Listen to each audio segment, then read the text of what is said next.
Having empathy is a beautiful thing. Don't ever lose your care and your concern and your compassion for the world.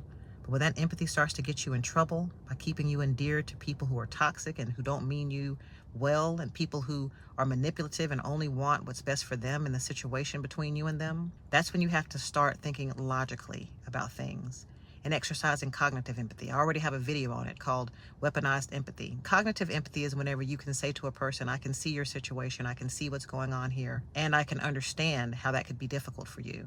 But there's nothing that I can really do for you in this situation. That's the difference between having the type of empathy that says, oh my God, I see what you're going through. Let me see what I can do. Let me see what I can give up. Let me see what I can postpone.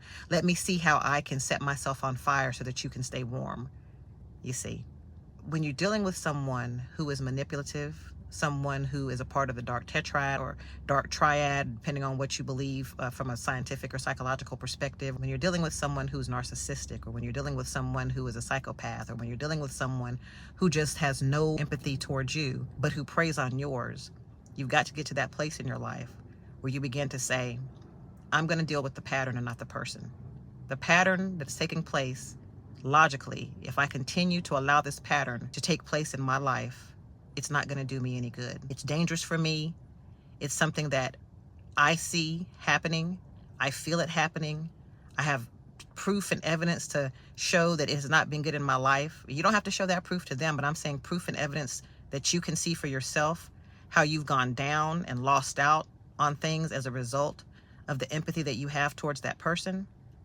When you get to that place where you're able to see that fully, then you can say, it's not about even the person anymore. This is the pattern. If that's what it takes to get you disconnected from the situation, if that's what it takes to get you out of the situation, for you to begin to recognize patterns and not people, then that's what you have to do. Because at the end of the day, you have to show up for yourself, and you have to dislodge yourself from things that are not fruitful for you, things that are dangerous for you, for your health, your overall well-being, your life, your vision, your goals. Recognize the pattern, deal with the pattern, make sense of it by saying, this, you don't even have to say them anymore.